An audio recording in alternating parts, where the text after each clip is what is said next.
I served in the Marine Corps for 4 years as an infantry rifleman. I have served in the United States Army for 7 years. I served 4 years in the United States Marine Corps. I've been currently serving 13 years in the U.S. Army. I served 4 years in the United States Marine Corps. And I'm looking at deploying in 10 months. I did 3 tours in I Iraq. completed 180 combat missions in Iraq. You were there for us. Now it's our turn to be there for you. On the battlefield, the military pledges to leave no soldier behind. As a nation, let it be our pledge that when they return home, we leave no veteran behind. I'm Miranda Kahn. Alongside me is my co-host Alan Mednick, and today we're going to have a real convo with an organization that is leading the charge to help our veterans receive the help they so desperately need. I'm so excited to do this show. It really is. And Miranda, you know, we've had our own struggles. You know, you lost your sister, I lost my daughter, my niece, my son struggles with anxiety and depression. Right. And that's in an everyday world.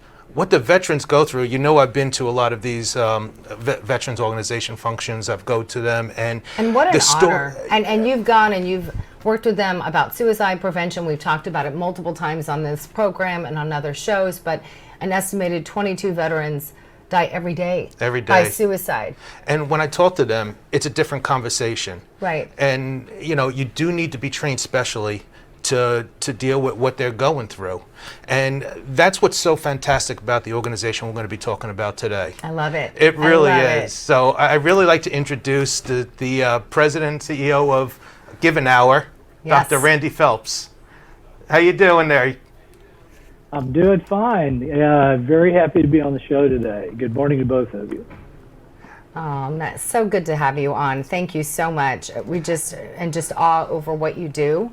We just really commend it, and I want our audience to learn more about it. I do, and we're going to get into it, and we're going to understand a little bit more of what Give an Hour actually does. But you have a pretty impressive background yourself, and it's kind of funny because we have a mutual friend, Sue Rosenstock, who is an incredible person, and Sue. We love Sue. We've had Sue on before, and she's fun. She is. She's just a fun person. She just lights everything up. And when you've been through such darkness, and then to take that darkness and turn it into light. Yeah. And shine it on some of these issues, like we try to do with suicide, from Right. you losing your daughter and your niece to suicide, and me losing my sister to suicide. Right. I love it. So, and one of the things that I mentioned to Dr. Phelps when I talked to him last week was, you know, when Sue talks about you, she just glows. She just comes up with a big smile. And, you know, she talks about you as a really nice guy and a great guy, but your background is extremely impressive. So I just want to go. You're kind of a big deal, is basically what he's trying to say. I just want to go a little bit into that. So you actually were with the American Psychologist, is that it? Yes, Association? American Psychological Association, yes. That's it. And you were with them for about 25 years? Correct. Okay. So when you started with them, I've been reading up a little bit, and I noticed that you had a lot with Veterans Affairs, and you were trying to implement some kind of program in with them from the beginning. Can you go into that a little bit? Yeah, sure. Happy to, Alan. When I did my internship, I'm a clinical psychologist, and part of that is you do an internship, sort of like in medicine.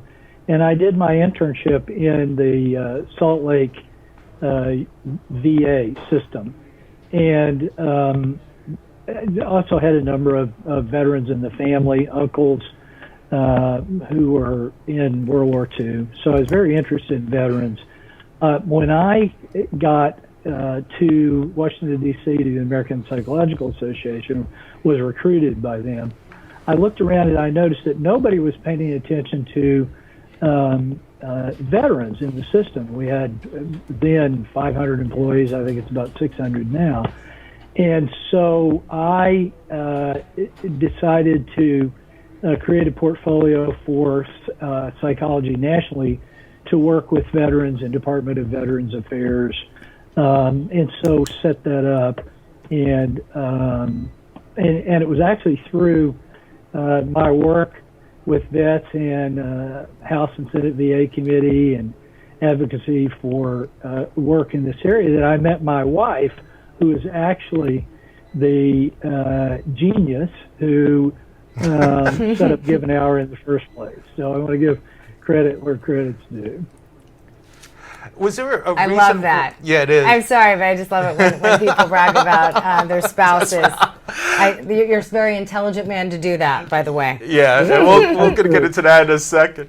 But was there anything in particular? I know you said you had relatives that were in World War II. Was there anything specific that drove you to want to help veterans? Is that what you went into psychology for? No, actually, I had an uncle, a great uncle, who worked on the Manhattan Project on the atom bomb, and he was worked at where it was in New Mexico, Alamogordo.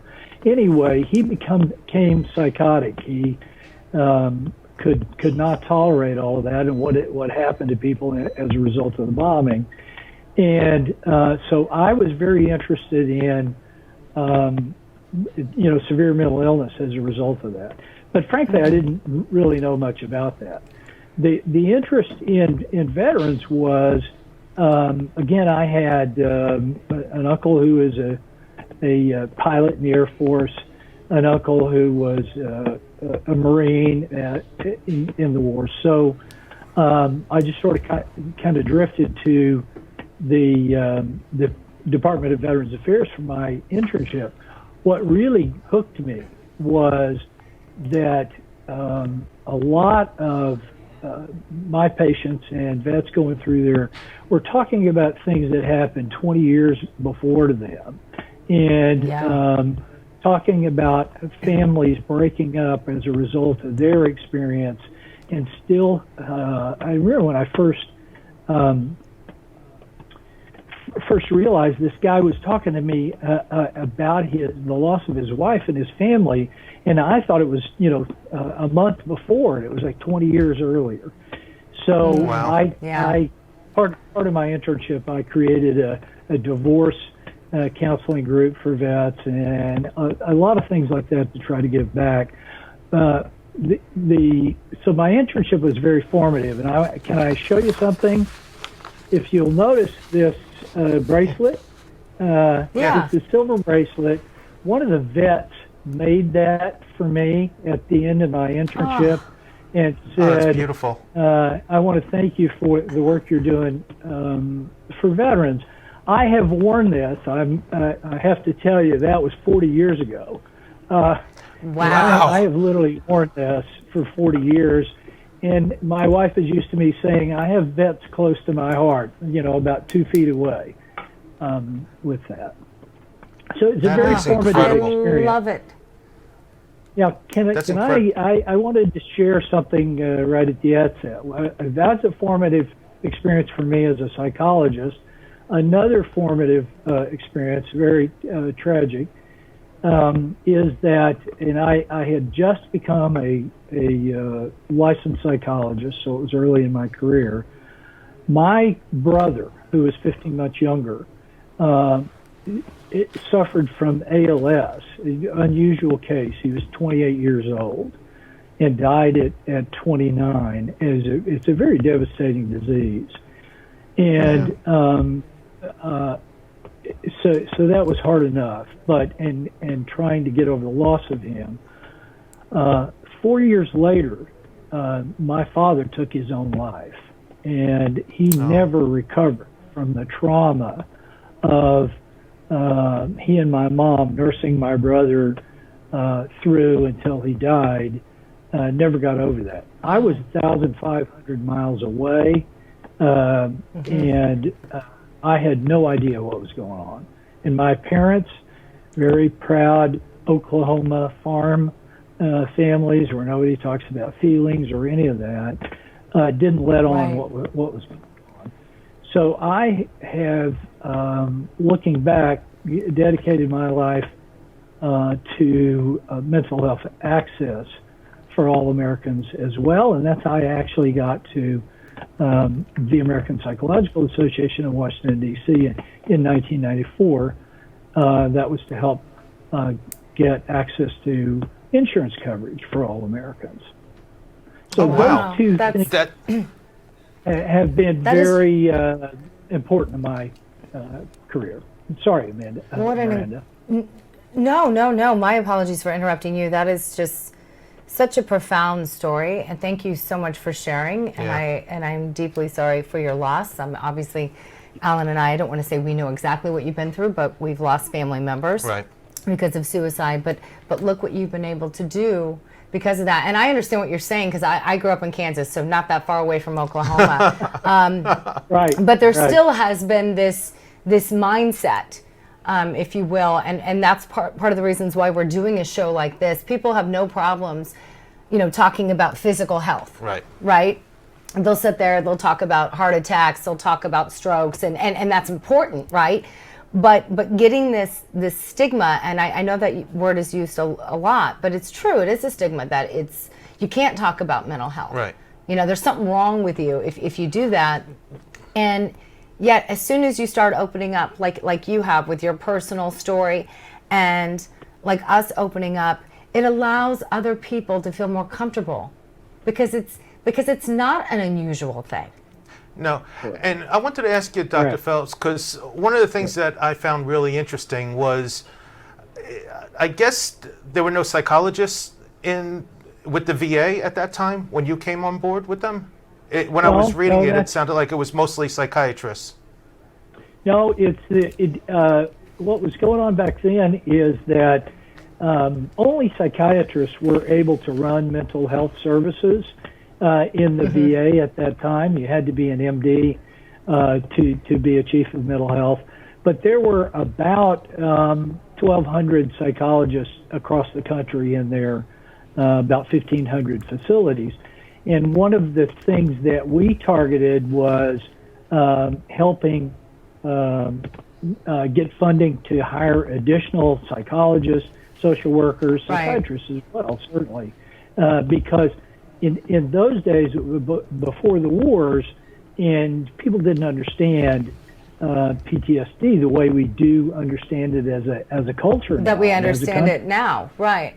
Yeah. And I want to talk more about that, the kind of evolution that we've made. So, Dr. Randy Phelps, please stay with us. Up next, here on RealConvo, how Give an Hour is helping veterans and their families. You're going to want to hear more. I know 100% there are several service members who are still here because they had someone to talk to. It's an opportunity for someone like me to just be free. It is extremely rewarding to help our military. It takes great courage to walk into the doors of a counselor or a therapist's office and to say, I need some help with this. I want to feel better. That's starting a hero's journey to me. I would say to the Give an Hour providers that they're saving lives.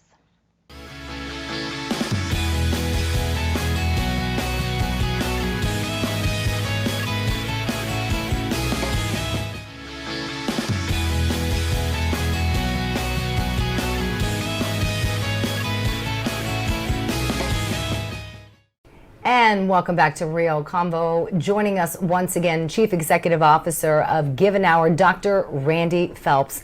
Thank you so much for joining us. We were talking a little bit about your personal story, which is just so profound. So thank you so much for sharing what inspired you to go into psychology, to help people, specifically veterans. And again, I just want to say my sincerest condolences to you for losing your father, but I'm grateful for what you're doing right now. Yeah, I mean, what Give an Hour is doing, that's what we're going to start talking about. So when we started this show, RealConvo, we wanted to make a difference in people's lives. We wanted to take what we went through and try to make people's lives better and let them know there's help out there. Right. This organization is one of the leading organizations for that. I mean, you're talking about making a difference. They've made a huge difference. Huge. And what I'd like to do, Dr. Phelps, is I'd like to get a little bit into, how it started. What's the foundation and what does Give an Hour actually do? Glad to, and I want to thank Miranda and Alan for your courage talking about your own losses. This is probably the most important thing we can do to help those around us. Give an Hour, the credit, as I said earlier, the credit for Give an Hour belongs to my wife, Dr. Barbara Van Dahlen, who is a clinical psychologist. And at the start of the wars, she was concerned about, I remember our first conversation, concerned about not having another generation of veterans on the street homeless like we saw in this country with Vietnam veterans. And her father was a Navy sailor and never talked about his experiences. And so she knew something about, and she was a clinical psychologist, of course, she knew something about the effects on veterans of coming back home. I met her, she was a member of the American Psychological Association, and I met her in 2005 when she decided that she was going to give up a lucrative private practice here in Washington, D.C., and try to pull the mental health community together to help. And I literally remember this day very vividly. She sat in my office at APA, said, I'm a member and I'm thinking about doing this, trying to get mental health professionals to give free care. And because we can't have another generation of veterans like before. And I said, I don't know you, but, and I just gave that speech myself about a week ago, and I am already proud of you, and I will help you do whatever I can to help. And 15 years later, she's still saying, you know, he gives more than an hour here and there. So what is given? I love it. Barbara's brilliance here was in capturing in the goodness in the mental health community and making it easy for them to care for active military and veterans and their loved ones. And so the way the model works is very simple. Mental health professionals all across the country donate an hour a week for 1 year. That's the commitment of treatment services that we then match with active military or veterans or family members and match that free care. So we have just crossed, as of our latest care survey, 325,000 hours of free care donated by our mental health. Wow. 325,000. That's amazing. And how many providers do you have doing that? That's a great question, Alan. We have about 4,500 all licensed mental health providers, psychiatrists, psychologists, social workers, licensed marriage and family therapists, anybody who has a license. And we have those providers in every state in the union and a couple of the territories. And so we have quite the capacity to deliver care, free care. Now, I got to tell you something. He's a little modest. He really is. Dr. Phelps, I mean, first of all, you have some incredible achievements from the APA. You know, I think you have an award named after you for a convention you started, or you have a couple of other awards in here. And he has Barbara. What and else also does he need? his wife. His wife. That's I mean, what a household that is. That's his most prized possession, right? Your Not to wife. say she's a possession, but you know what I mean. Your- I am so impressed, Well- and I love the fact that this whole concept, because Alan, you and I have talked about it. It's not just the stigma of people afraid to get help, or it's also the fact that a lot of people just frankly can't afford it, you know? Yeah. And so I love this, right? Yeah. I mean, it's incredible. And 325,000. So, and one of the other things about it too is, I mean, especially with the veterans, you know, to get them to go to a therapist for help, I guess is very tough. But taking that monetary factor out of it makes it a lot easier for them too. Sure. And, Well, and their let me add families too, another- because they're impacted. Absolutely. Let me add another thing that was part of the early success of Give an Hour, and again, my wife's wisdom, and that is she realized that active military would not seek care in the military systems when they returned home from theater, even if they were having trouble. Well, why is that? And that is because the military's mission is readiness. It's not delivering health care. And so what was happening is if one of the folks went to see the mental health team in the military, the file went straight to the commander. And that's understandable because that's what their mission is. But if you could offer care outside that system that was confidential and did not go back, then these individuals didn't worry about losing their career, because that's typically what would happen because of the stigma, and the fear that they would put other service members in harm's way if they weren't at the top of their mental health game, so to speak.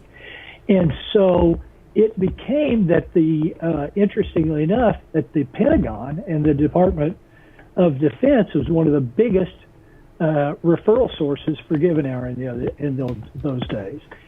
So the chairman of the Joint Chiefs at that time, Admiral Mike Mullen, was one of the biggest supporters of Give an Hour. And in fact, when Barbara was awarded one of Time Magazine's 100 most influential people in the world, as a result for creating Give an Hour, the person that wrote the tribute to her in Time Magazine was Chairman of the Joint Chiefs, Mike Mullen.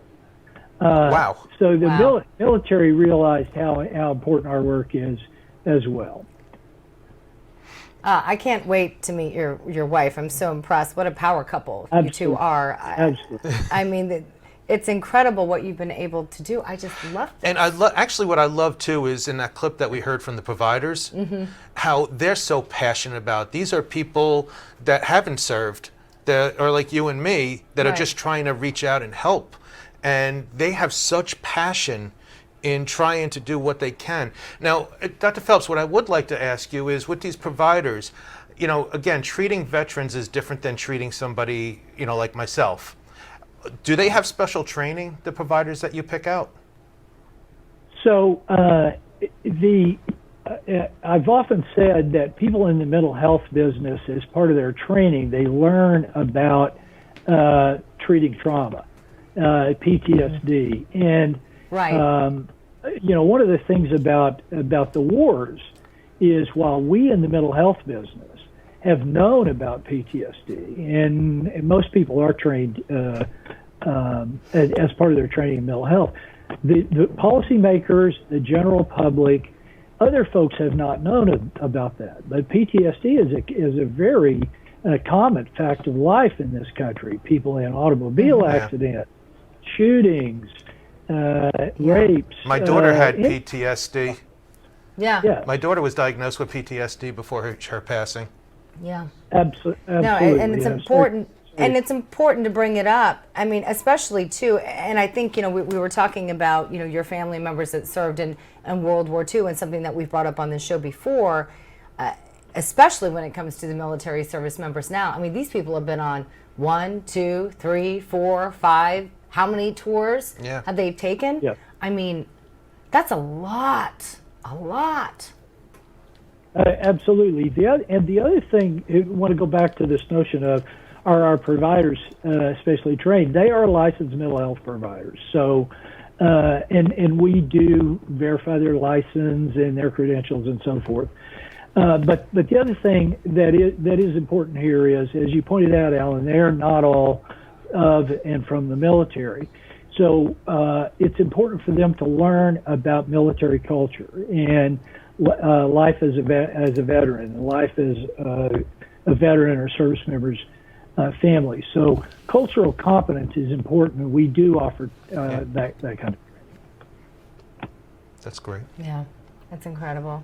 I can't imagine, what's it like for you just having been on this journey from this concept that you and your wife were discussing, and then now coming here, and I'm going to have you answer that question coming up after the break. We're also going to talk more about how you're kind of doing this culmination of bringing the mental health community together and the huge impact that it's having. I think it's going to, I don't know, change direction. I knew you were going there. We'll be right back. You're watching RealConvo.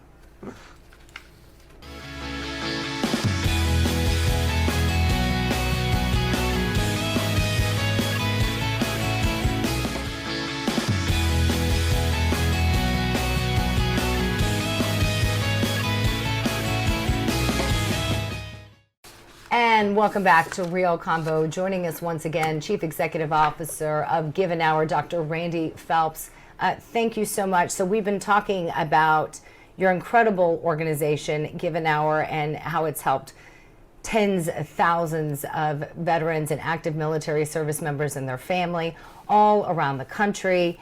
And how it all came about, you and your wife having this idea of bringing the mental health community together, and recently you've even taken it a step further, and I think it's fair to say that you're changing direction. Right?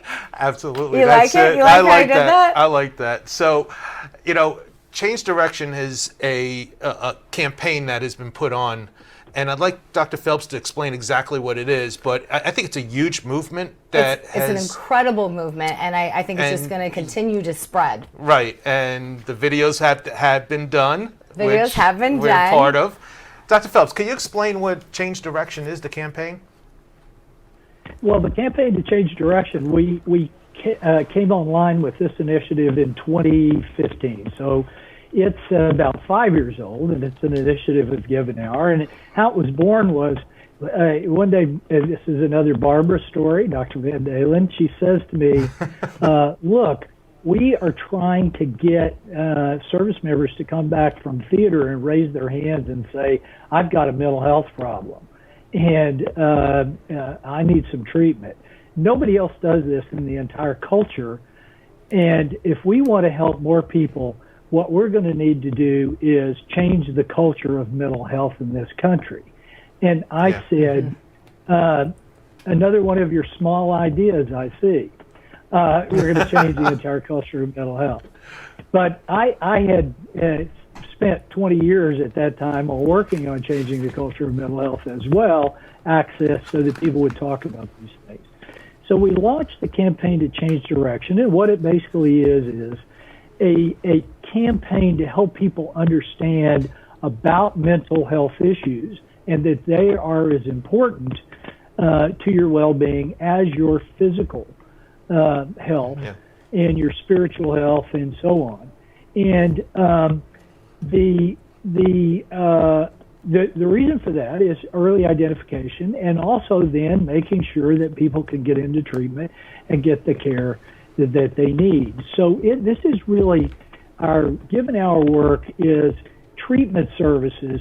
This kind of work is backing it up to prevention and early identification. Part of the problem in this country is we don't do some more awareness. We wait until somebody is suicidal before we step in, and then you can't find resources. And so the campaign to change direction is to help all Americans understand about emotional well-being and emotional distress.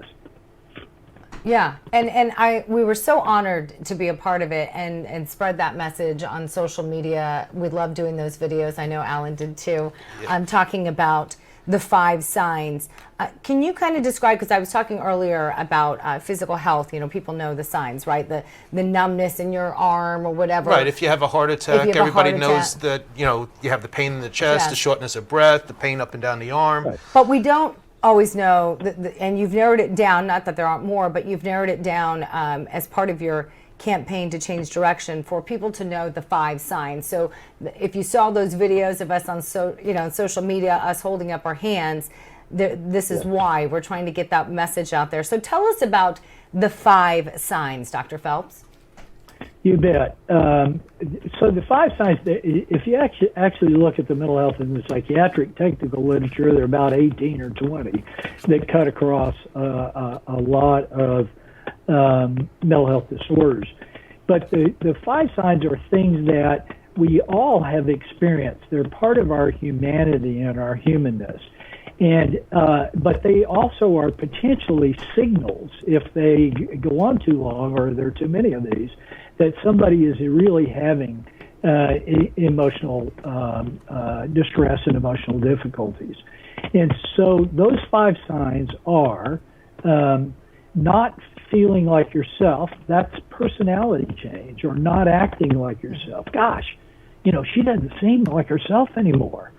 She's not doing any of the stuff that she used to do.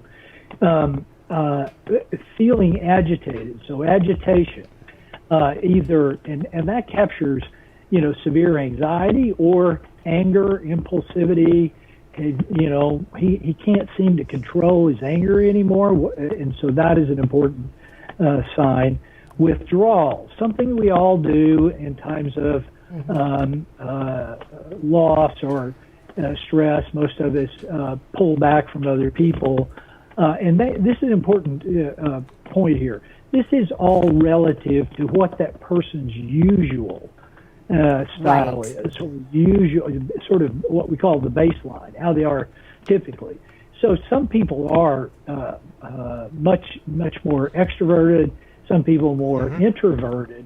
Withdrawal doesn't, if you're introverted, it doesn't mean it's a psychiatric sign or anything else. But if you are considerably more withdrawn, holed up in your room, don't go out, even for an introvert, that is not a good sign.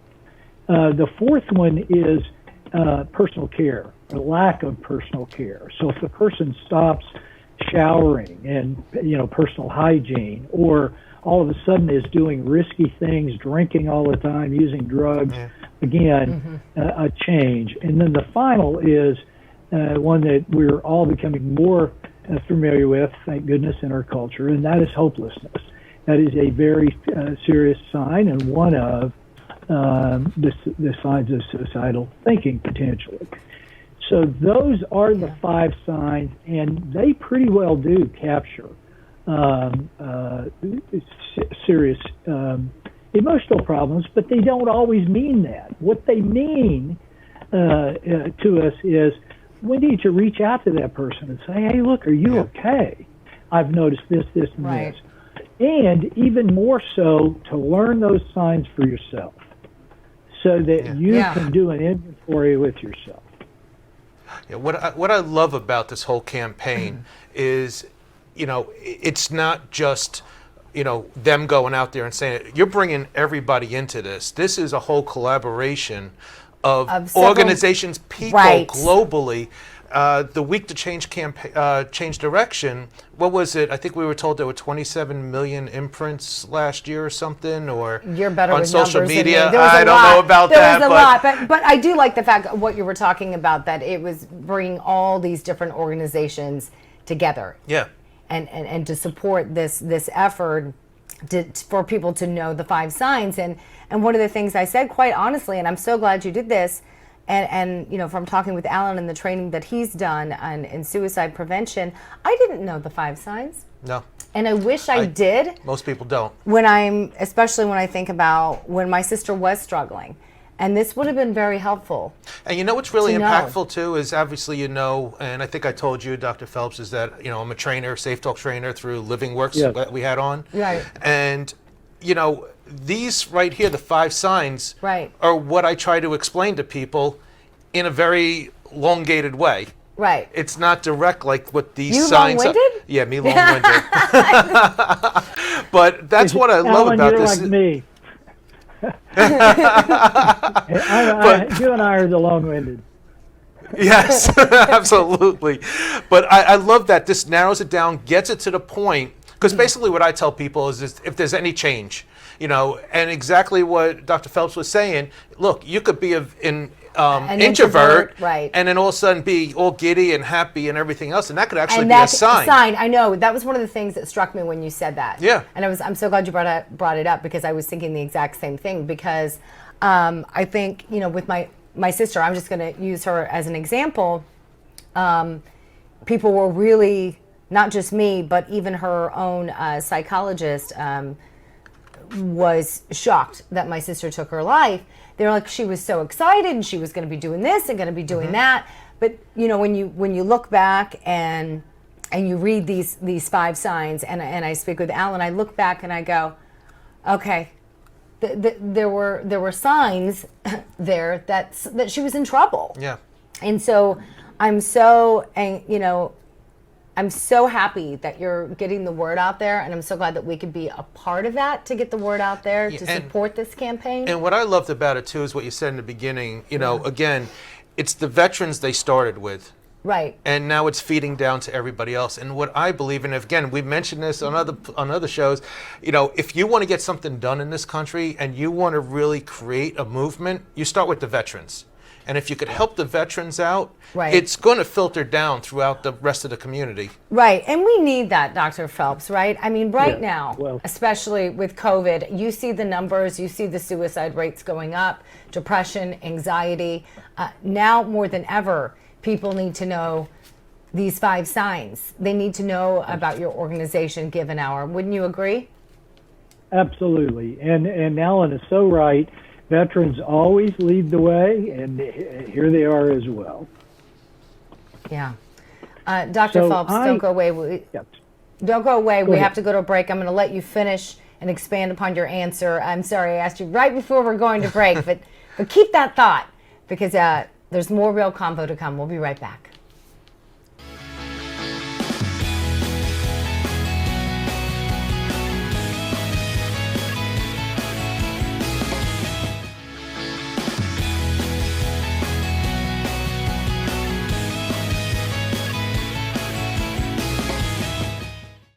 And welcome back to Real Convo. I'm Miranda Kahn. Alongside me is my sidekick here, my co-host, Alan Mednick. Still here. Still here. And joining us once again is Dr. Randy Phelps. He is the CEO of Give an Hour. Thank you so much. I had to interrupt you because we had to, so rudely interrupt you because we had to go to commercial break, but I wanted you to finish your thought.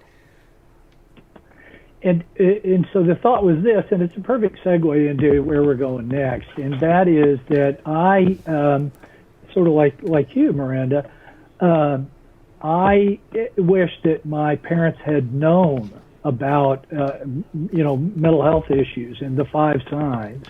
I wish that their community had known about these things, because potentially somebody could have reached out.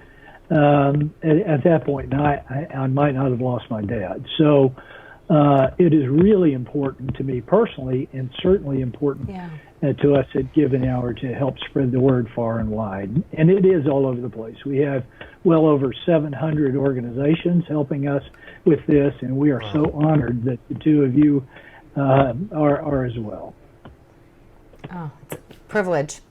Privilege. And you have what you have now created. It's called an emotional package, right? Am I saying it correctly? What you started something else? Emotional life skills. Yeah. Can you elaborate what that entails? You bet. Absolutely. So, a couple of years ago, we realized that people were needing and wanting even more information than simply the 5 signs, or we created the healthy habits, things to do to care for your emotional well-being, and those are on the back side of the card that Alan is showing the audience. But the emotional life skills training is essentially, there we go, thank you. It is essentially has what I call 3 active ingredients, and so this is group training. We started out with a 12-hour, 6-session package. In COVID-19, we're just not able to deliver that, and you can't get people together at the church or the synagogue or, at at your office or whatever. So now we're doing all this online. But it's basically a 2-hour program that teaches early identification, the 5 signs, and we teach that. Then we move into the second ingredient is the healthy habits, self-care. How do you take care of yourself and others in terms of your emotional well-being? And then the third component is how do you use and support systems and how to actually create them if they're not there. This program has taken off all over the place. We are delivering emotional life skills. I know, Alan, you've talked to me, asked me about California, and we're delivering this for folks who've lost their homes in the fires out there, and for victims of shootings, gun violence. Most recently, we are starting literally next week in the Ohio Department of Corrections in the prison systems to begin to teach emotional life skills to the corrections staff and potentially then to the inmates as well.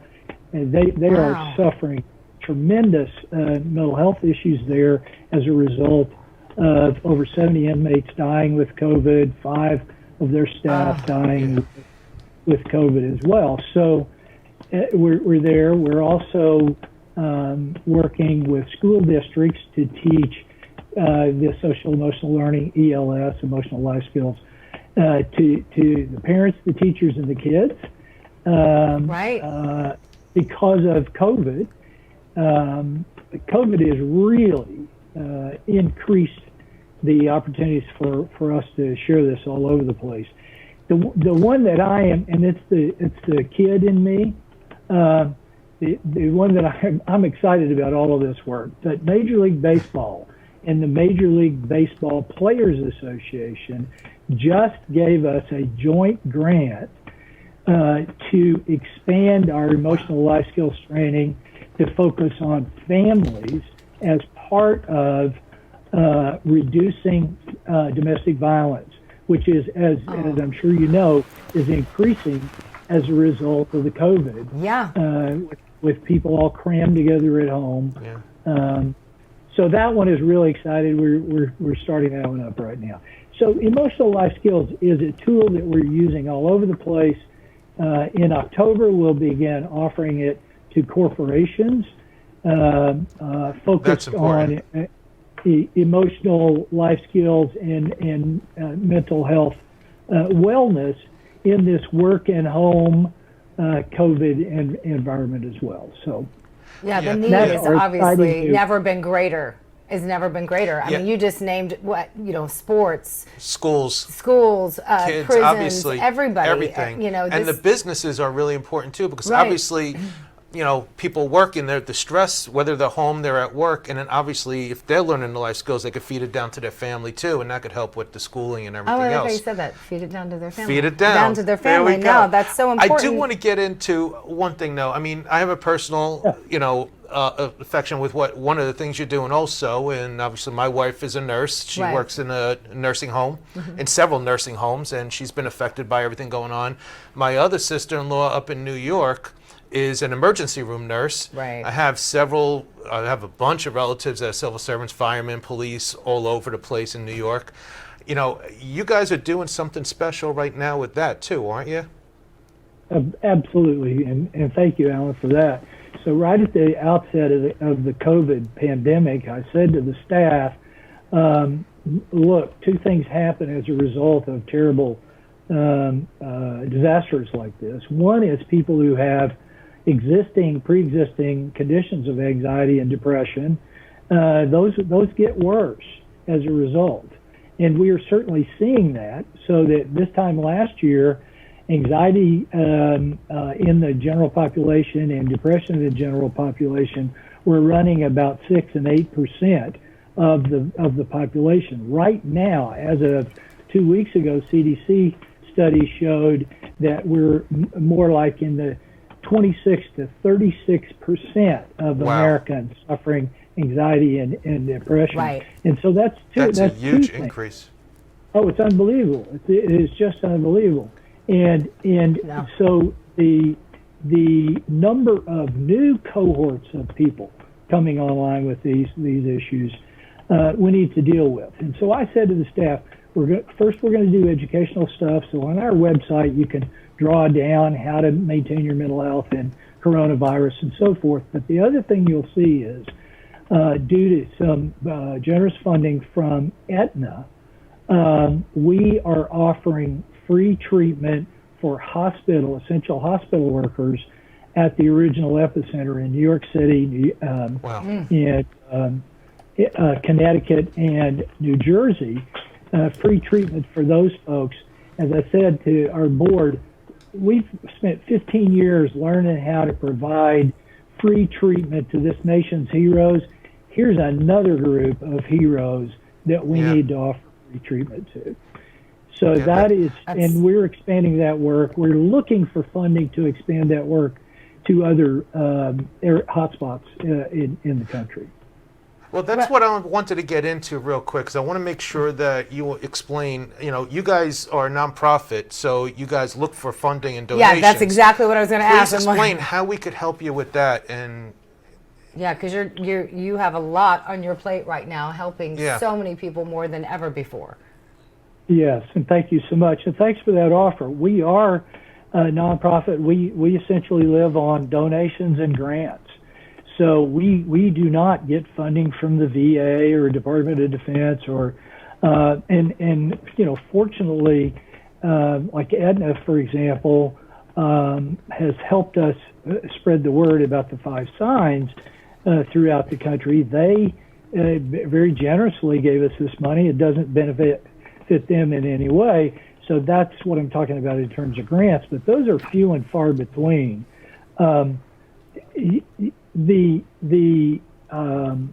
Anything you can do to encourage individuals to go to our website and to give us $5, $10, whatever. So the individuals too, or companies, or absolutely companies as well.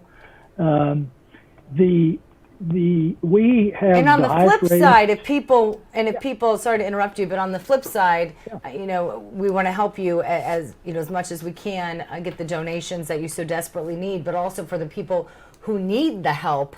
What do they do if they're interested? And we're going to put all this information on our website, but what do they do? If someone's watching this saying, hey, I need help, I can't afford going to a therapist, how does someone go about that?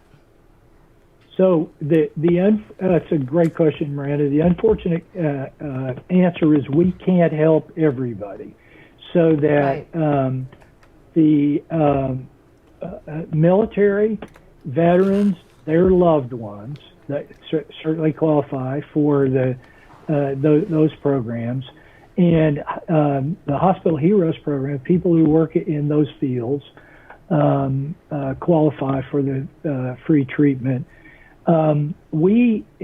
Others, unless we get funding in these areas, we can't provide free treatment. And why is that? And that is because we are asking mental health providers who are trying to make a living right now like everybody else and can't see patients. But we're going to change that. I think we're going to change that. I think we're going to help more people. We're going to try to expand your reach. We're going to change direction on that. And Dr. Randy Phelps, we're so honored to have you on our program, RealConvo. It was such a pleasure. We just commend you. Impressive people. Yes, we just commend you on what you're doing, and we're going to have all this information on our website about Give an Hour, the efforts you're making. If you've watched and you'd like to help this organization, help other people, because the need, again, has never been greater, please go to our website. Again, that is www.real-convo.com. I almost messed it up. You almost messed it up. Yeah, www.real-convo.com. Thank you, and that will do it for this edition of RealConvo.